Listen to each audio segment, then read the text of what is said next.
joining this vitamin session of such an important topic. Thanks, Vlad, for organizing this event, and thank you everyone who is streaming the session as well. We want to welcome you to this vitamin session prepared by the University of Cologne. So thank you very much, Monica and Teresa, for coming here. Um, I'm not going to be like a super huge introduction. This is just a complement of something that we are already doing since 1 year ago at Trivago, which is doing community engagement activities. You have heard about different activity possibilities that we have had in the past and we are keep empowering. So if you are into this topic, don't forget to join the Slack channel, Charity Trivago. And then we will walk you through different volunteer activities. And the reason of why Monica and Teresa are here is to demonstrate why this new area, let's say so, it's not good to have in any company, but because it has a real business value behind. And they're going to walk you through the details. Thank you very much. Thank you. Yeah, hello everybody. My name is Monika Kolb, and I'm really happy to see you here and not see you there, but I hope you're there. So we are here today, Teresa, Anna, and me, the three of us.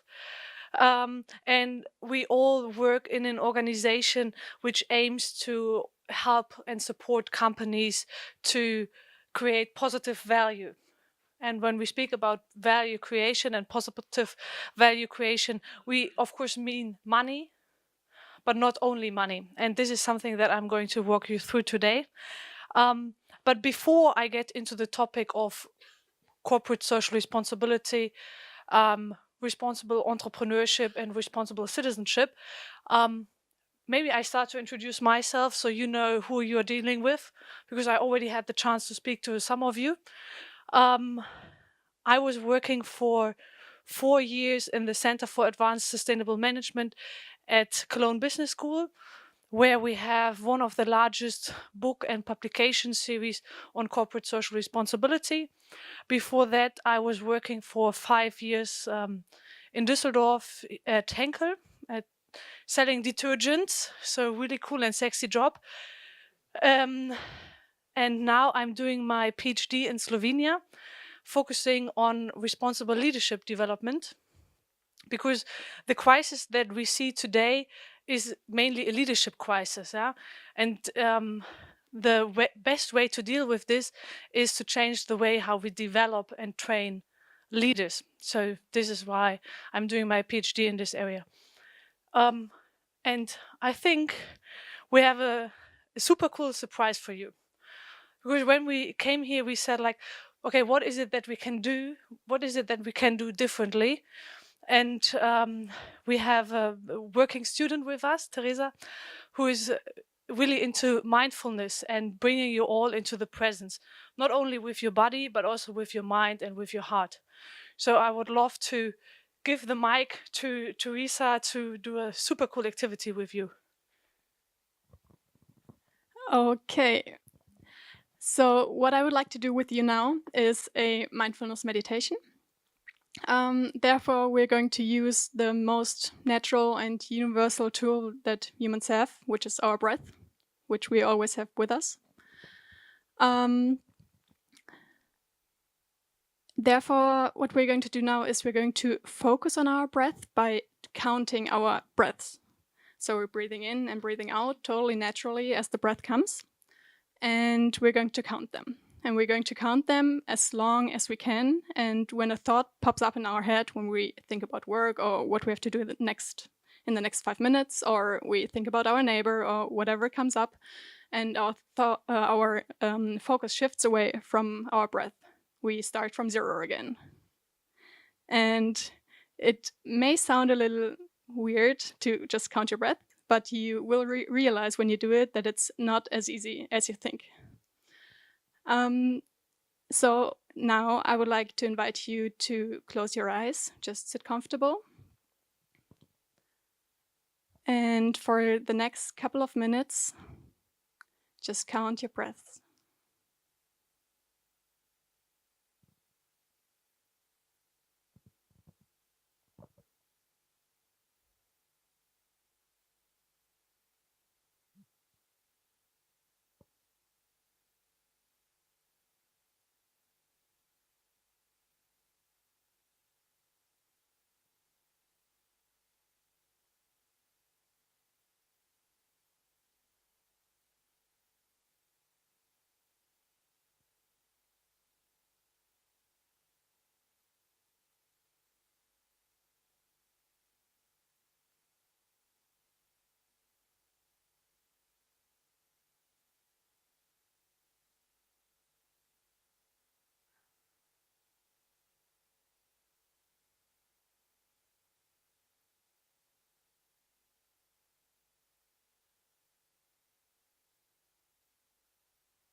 Now you can come back with your focus into this room and open your eyes in your own time.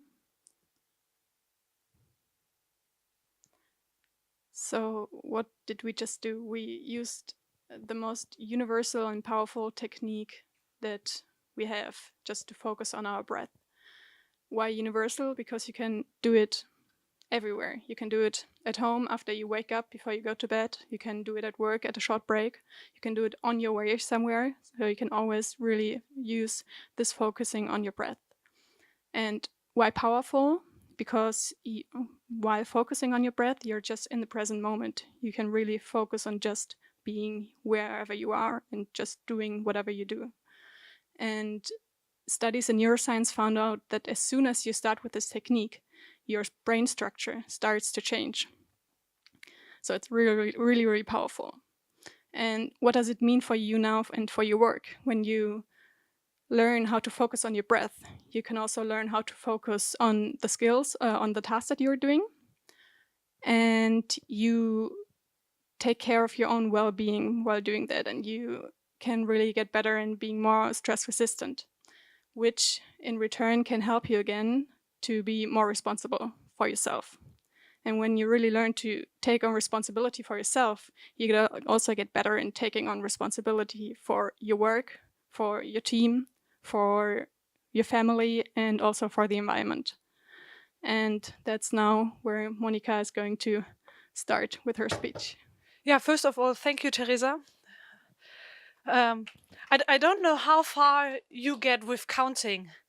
For me, it was like 4 or 5, and then there was a idea popping up, something that I want to say here, and then again I started with 1.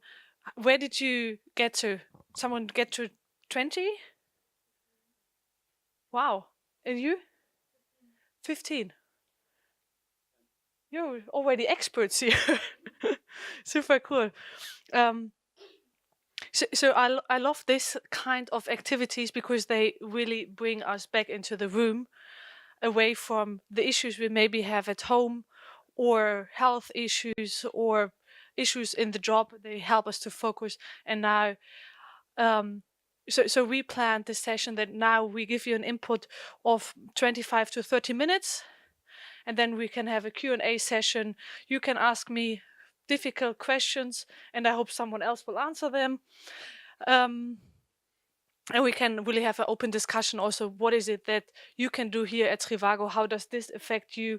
Or how you can maybe bring something into this? I need this click.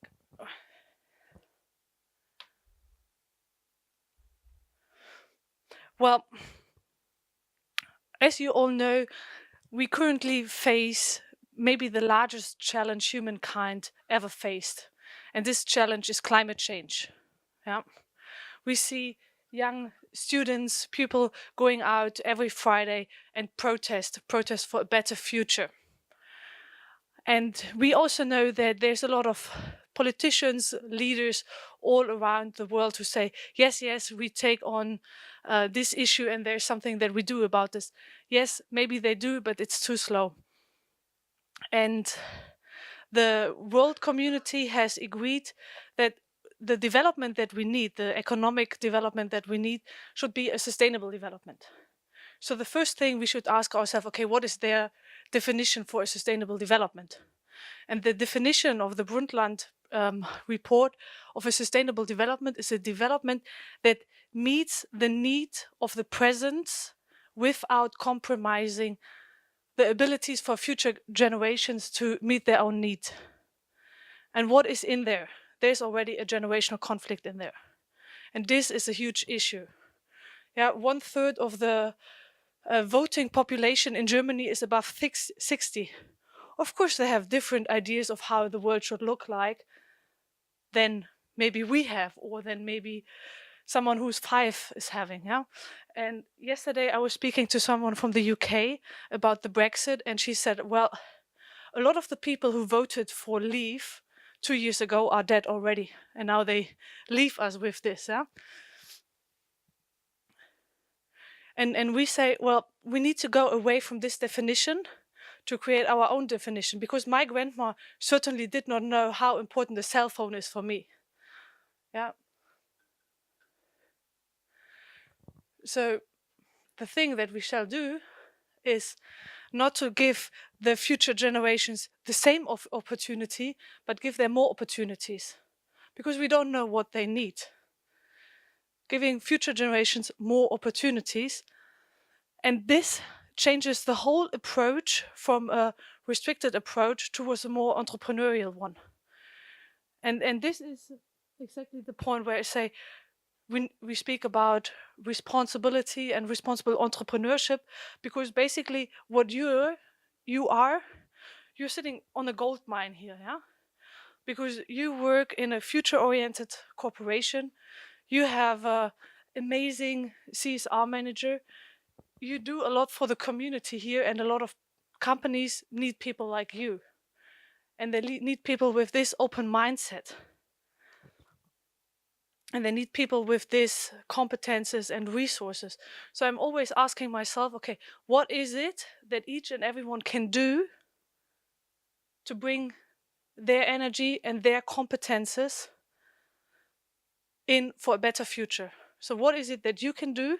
How can you create value with your competence and your energy for others, for the society, for the community, and for the environment? There's something, of course, you can do within Trivago, within your organization, but there's also, of course, a lot that can happen outside. But before we get there, we need to ask ourselves, okay, what is the future that we want to live in? And I love this chart, even though it's more than 10 years old. It shows us the huge issue that we're currently having. Yeah?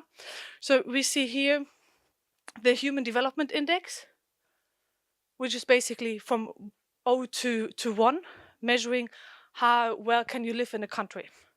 And there's countries where it's easier to live in because they have a better school system, they have better doctors and the freedom of press and so on. And there's area where it's not so easy to live in. Yeah? And all of these dots, they represent a country. And then we have the ecological footprint, CO2 emissions and so on. And what is the main issue that we see here? We see a correlation of the Human Development Index with carbon emissions. So if I want to have a good life, so high Human Development Index, it's strongly correlated with CO2 emissions. And what we see is happening right now is that a lot of the BRIC countries move exactly on this red arrow there. So they improve their human, or they improve their living conditions with industrial production. And they say, well, why should we not do this? You as Germany, you as United States, you did the same. Yeah?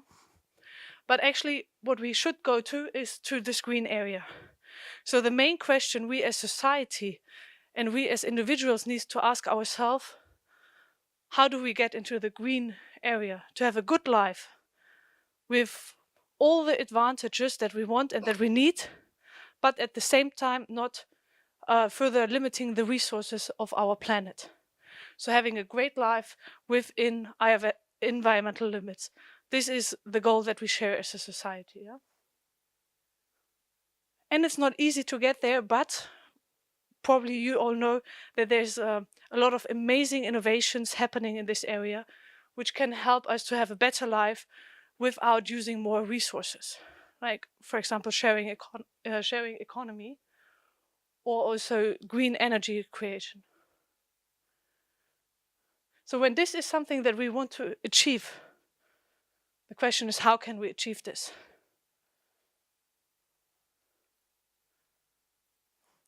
And we can achieve this if we all take on our personal responsibility to use our energy and use our competences to bring about a change. Bring about a change in our personal life, but also in the life of the community, in the life of the company. But what exactly is responsibility? responsibility is a term everyone loves to use. It's been used the whole time, and it's like a buzzword. Yeah, I'm so responsible, blah blah blah. But what does it really mean? Well, we have a great concept here that explains responsibility. It's a triangle of responsibility, basically starting as at a subject, you as a person, you as an individual, or you as a corporation. With your activity, whether it's intended or unintended, you cause certain consequences. And these consequences affect different stakeholders. And they will judge you on how the consequences affect them. Now, this is it's a theoretical model. So the question is, what does it now mean for me? Yeah.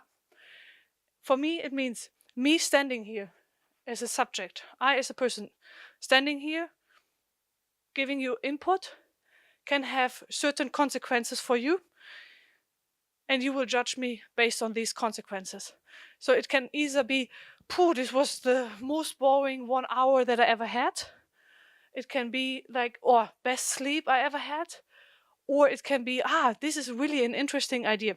And based on the consequences I have for you here, but also in this next layer for the people you meet later in the office, or your partner you meet later tonight, you will judge me. And the thing is, this is what happened in the past. So you see there's a unlimited number of consequences you can cause, yeah? And with these responsibilities you have. So in the past, the concept was really easy. In the past, it was far easier to be a company, and it was so much easier to be a leader. It was basically, you as a corporation, your main responsibility is to make a lot of profit for the shareholders, and the higher the profit for the shareholders, the better my ranking is as a corporation. In the past, this was the truth. Yeah? This is why it says, Milton Friedman, the only responsibility of a corporation is to make a lot of money. Money, money, money. And when you make a lot of money, then everyone is happy. Well, it's not everyone is happy then, but it's your shareholders who are then happy. Yeah? And now this changed because we now see the severe consequences of this system. This system has led to a couple of shareholders being really rich. It led to a system where we see raising inequality within countries, but also across borders everywhere. And we also see the consequences in climate change with effects that we right now cannot measure. Yeah? And to give you one example, so we have a corporation here, we have British Petrol, with their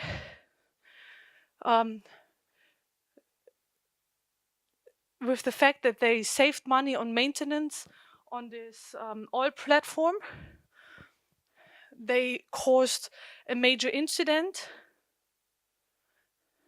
and then were faced with a lot of questions from different authorities. Yeah, these are legal consequences, ethical consequences, environmental consequences, and so on. And of course, this led to a drop in their share prices and so on. So the question that we always need to ask ourselves, what are the consequences of my behavior? What do I intend to do? How can this maybe affect others? And can this have good and bad consequences?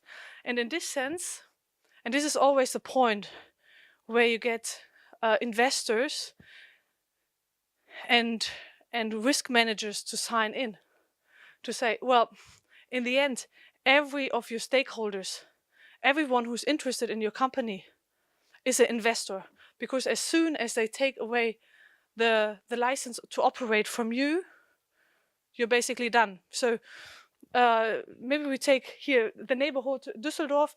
When Düsseldorf says what they do there in Trivago, we really don't like it. It has bad consequences for us at the city, bad consequences for us as a community. Who are these people anywhere? They are not typical Düsseldorfer people. Then you have an issue. Yeah, this is why it's so important to always engage with the community to not lose the license to operate.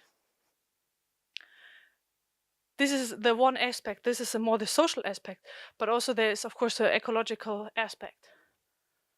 And right now, having a green building, focusing on the reduction of waste and so on, this nearly became the bottom line. A lot of corporations already do this, but this is the way how the company is, operating, but it's not the way how they generate their profit. And this is the point where I want to come now to say, okay, now we know we have responsibilities and there are certain aspects that I need to consider when I make my decisions.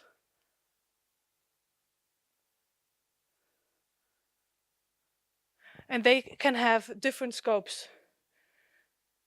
So the first scope it can have is the more egoistic scope. I, as a person, I'm mainly concerned with myself.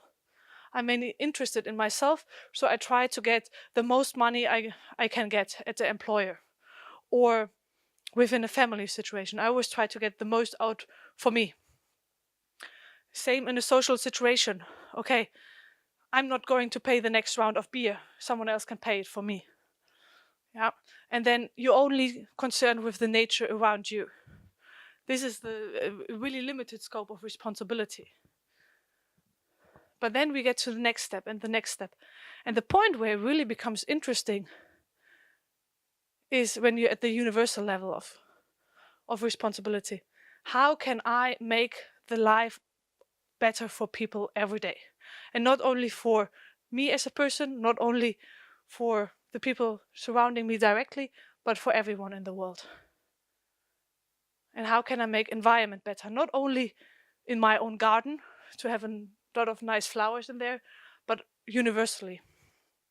And I know that, especially at the universal level, it's like, whew, this is so far away. Yes, but we need to understand that we're in a really interconnected system with interdependencies, where something that I do here today in Germany can have effects in Bangladesh tomorrow. Yeah, we need to understand this.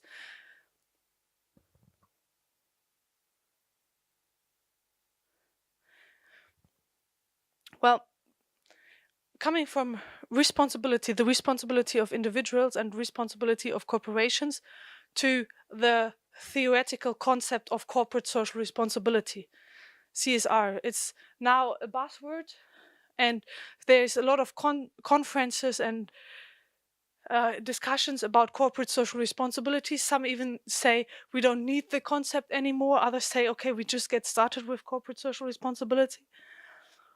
I want to outline the current situation of the discussion. Yeah, and the discussion basically says corporate social responsibility is the way how you make the profit.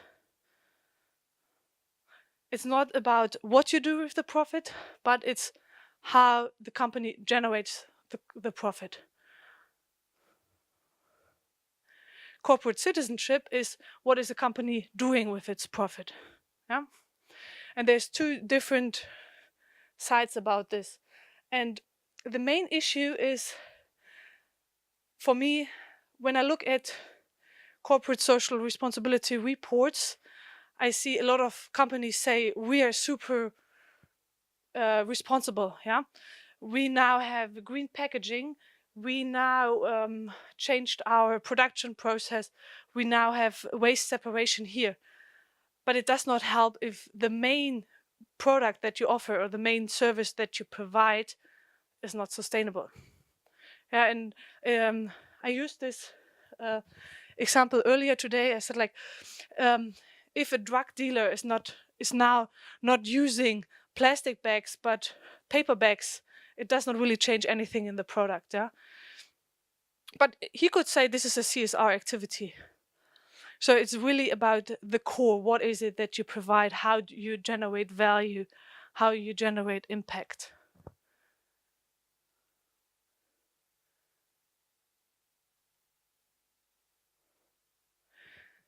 And maybe you know some of these examples. This is what corporate social responsibility is not. It's not about saving the rainforest when you drink. This is, I love this campaign because basically you can say, okay, I'm going to buy a Krombacher here and drink a lot of beer to save the rainforest. It's so far away from them. This is a marketing campaign, yeah? Or the Volvic thing. But it's also not about only doing something good, like Bill Gates or Mutter Teresa. It's not about philanthropy, but it's in between there.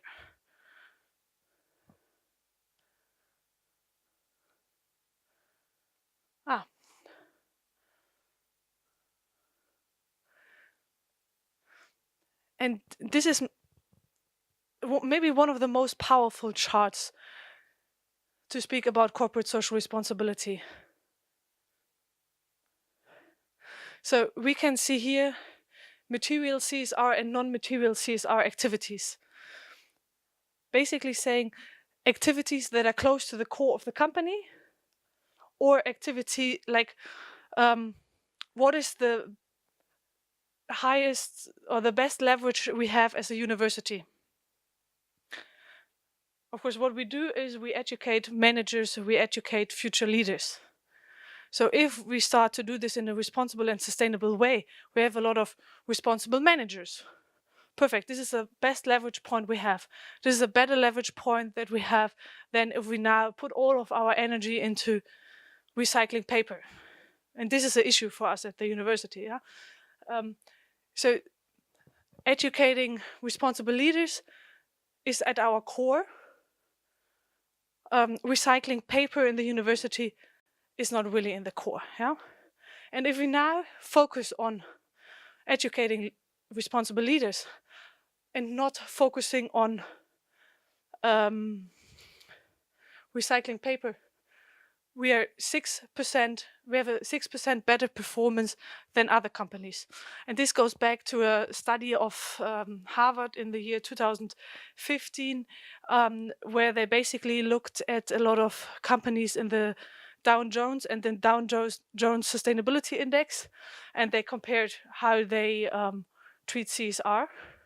And they found out that if a company is focusing on their core and makes their core sustainable, they are far better off. So this is the business case and responsibility.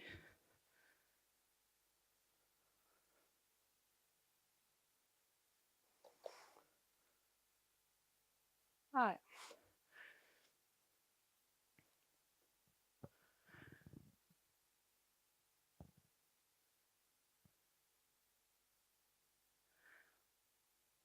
And we have the pleasure to speak to a lot of companies and speak to a lot of managers. And they always say, yeah, CSR, nice and good, but what is really in there for me? And I said, like, if there would be nothing in there for you, you should not invest.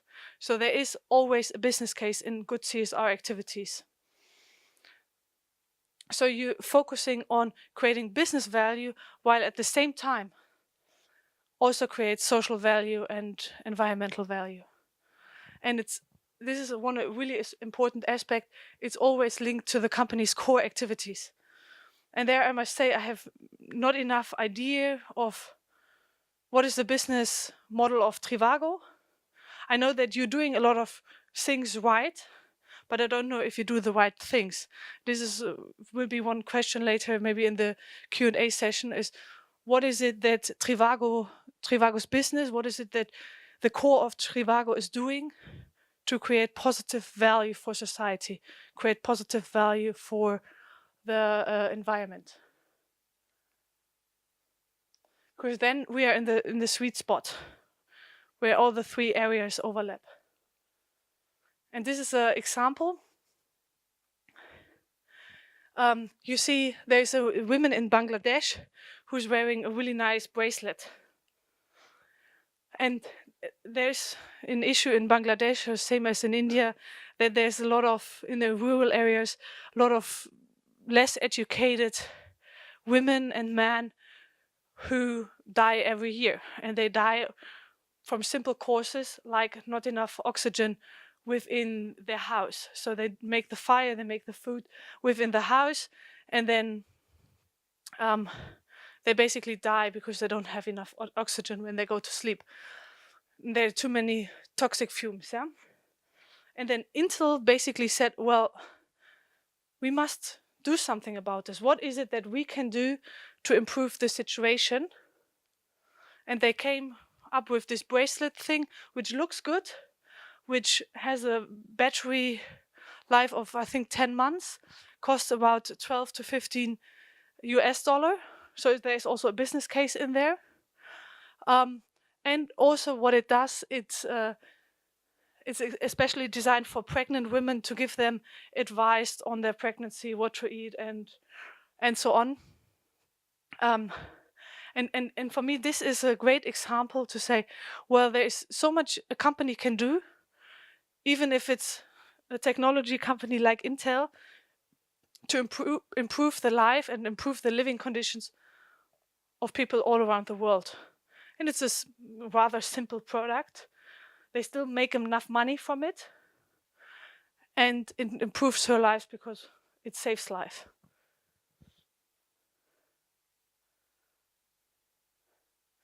Yeah. I love this quote to say, well, we see so many challenges all over the globe, but also challenges within Düsseldorf, within the corporation.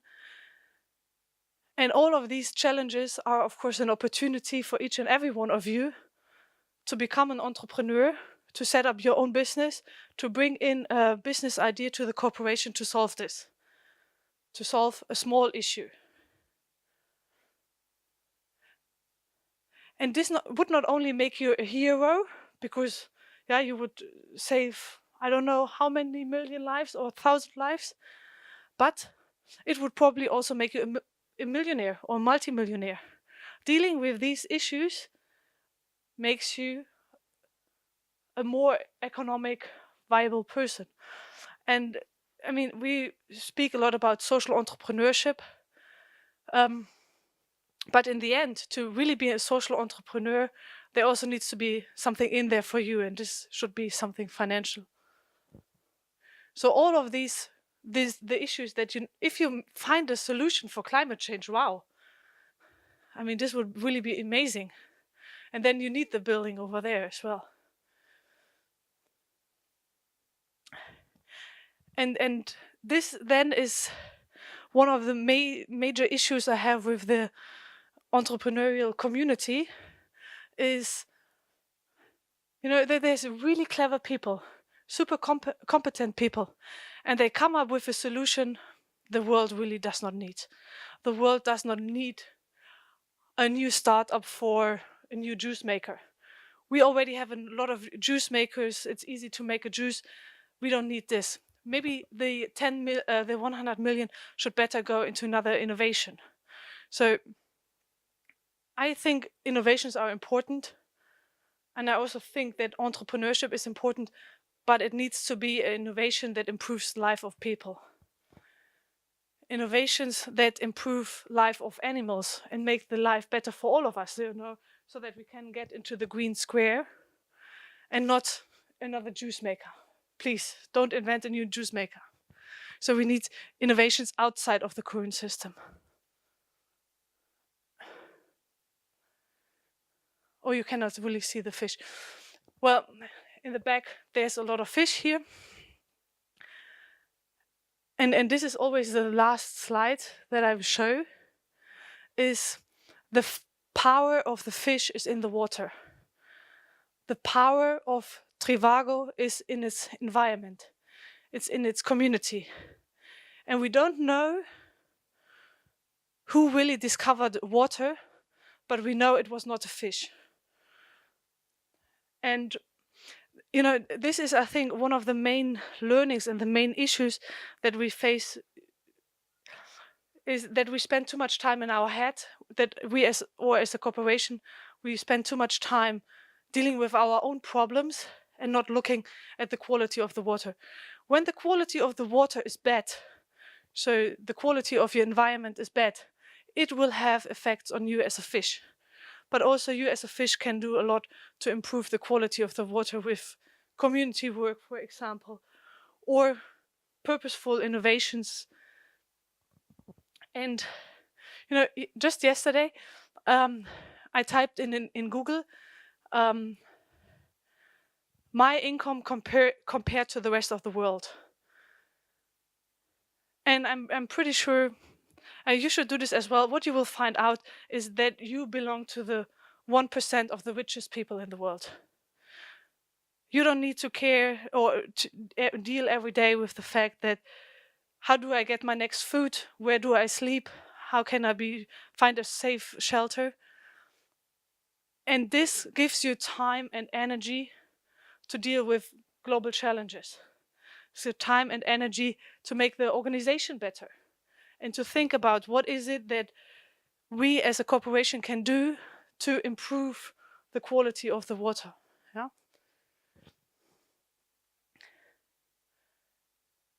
And one thing that I want to invite you to is a platform which is called Future Today.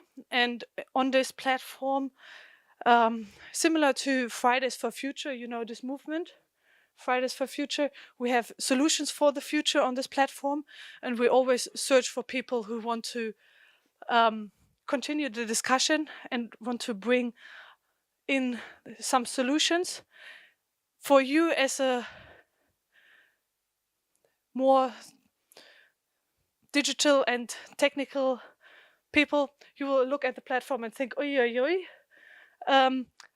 But we are, I believe, on a really good way with this platform, and it's more about the content right now. And we're in a, how you called it, Anna? A pre-launch phase, maybe? Yeah. So we are collecting solutions for the future there. Just feel free to join us. Bring in your solutions and really think about what is it that you can do every day to deal with global challenges.